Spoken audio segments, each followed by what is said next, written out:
Scorpio, hi, welcome to Mr. Queen PH. At ito ang inyong weekly reading for August 19 to 25, 2024. If you are interested in private readings, meron tayong link sa description at sa pinned comment.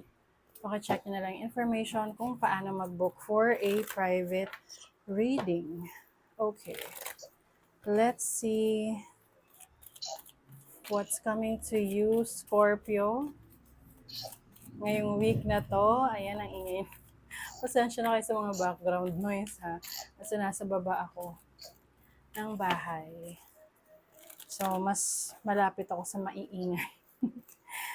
Okay, Scorpio. Wow! Scorpio, happy-happy kayo ngayong week na to.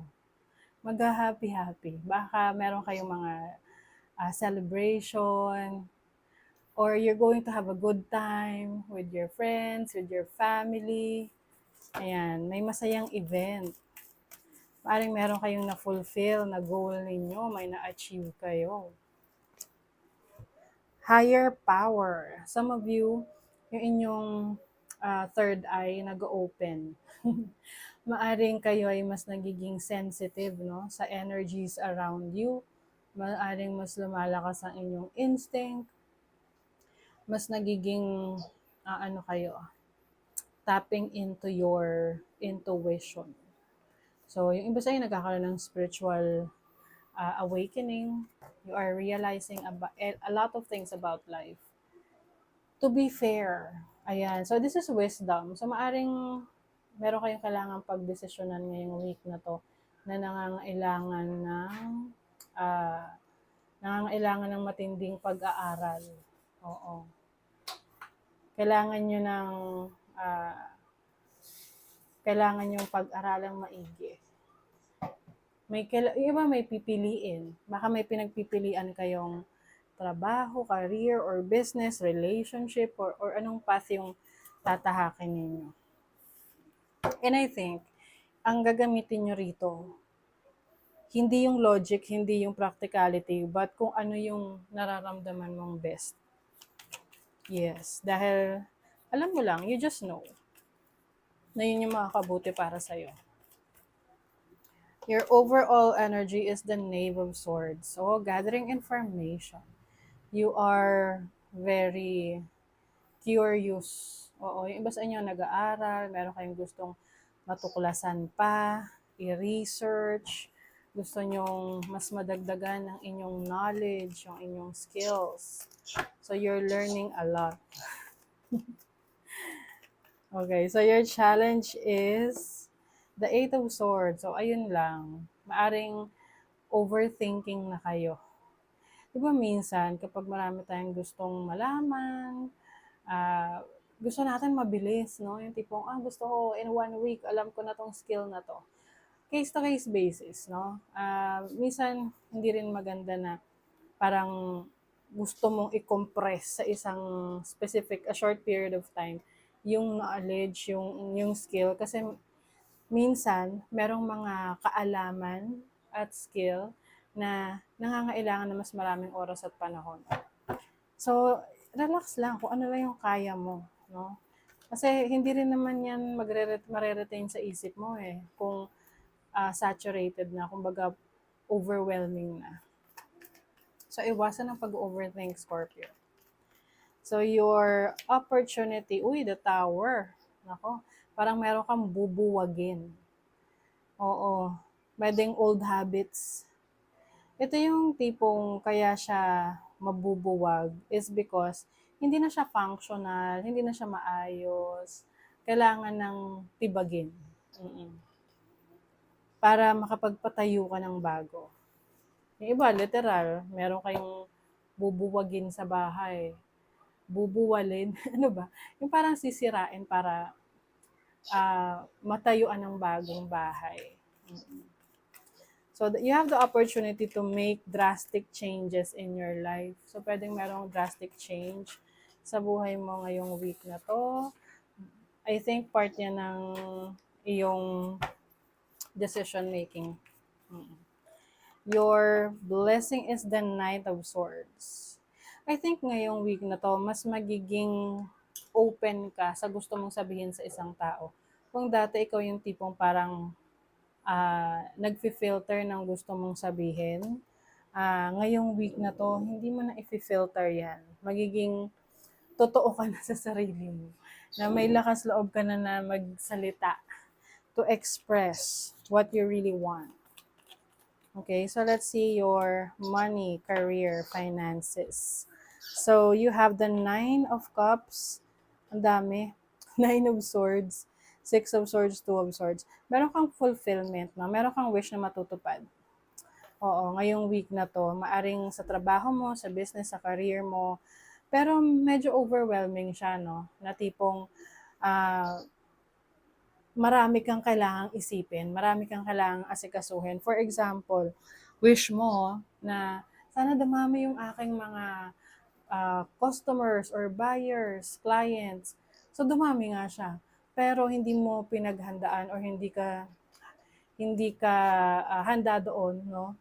So parang ikaw ngayon nasa-stress ka kasi although it's a good problem, pero nasa-stress ka.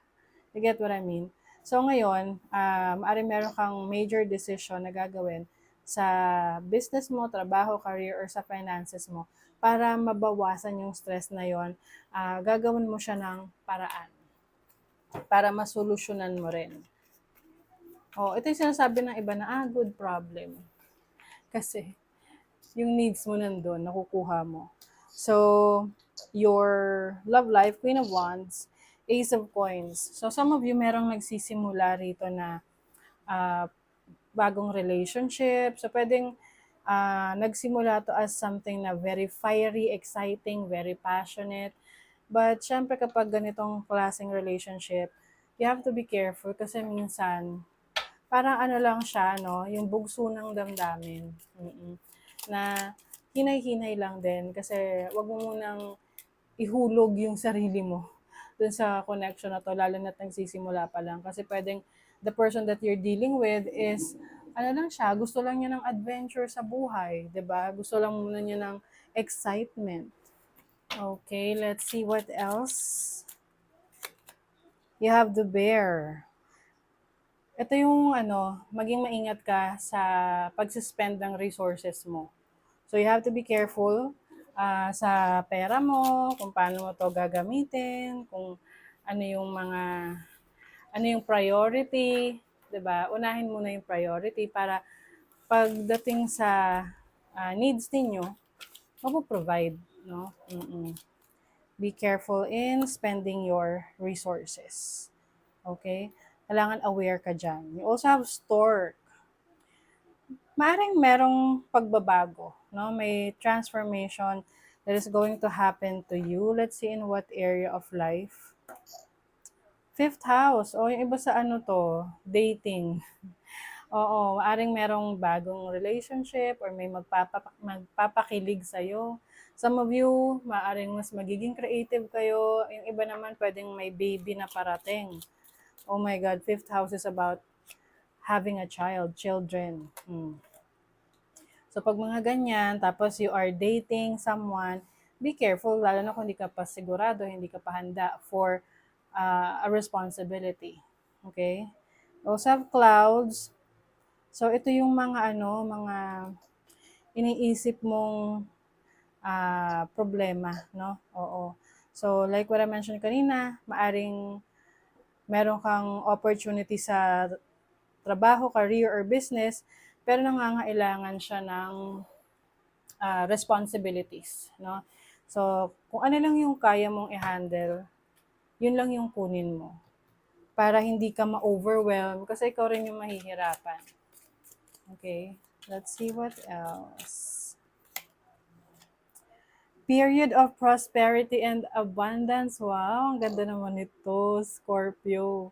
So, may prosperity, may abundance.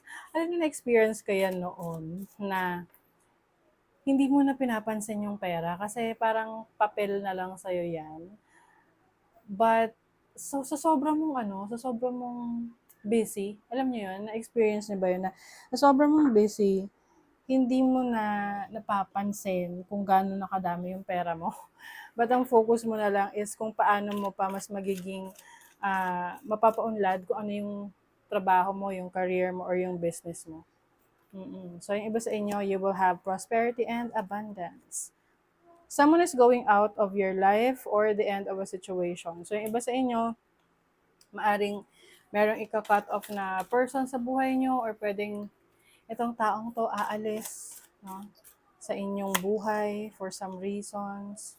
Chain of events that will affect your life. So, merong mga kaganapan ngayong week na to, whether sa trabaho, sa career, sa business, or sa family mo or friends na maapektuhan ka. So, maaring related tong someone is, going out of your life na magiging affected ka sa pag-alis ng taong to sa buhay mo. Okay, so you have luck. Wow, ang ganda. Oh. May good luck for you, Scorpio. Your manifesting positive thoughts, visualizations have been heard. Yes, nangyayari na. Acceptance, embrace who you are. Oh. I-embrace mo kung sino ka talaga. And how can you serve yourself better? Yes. So this is about, para sa sarili mo to. Paano mo mas mapaglilingkuran yung sarili mo? Kasi syempre hindi lang para sa iba, no? But also for yourself. So that is your reading, Scorpio. Thank you so much. Bye.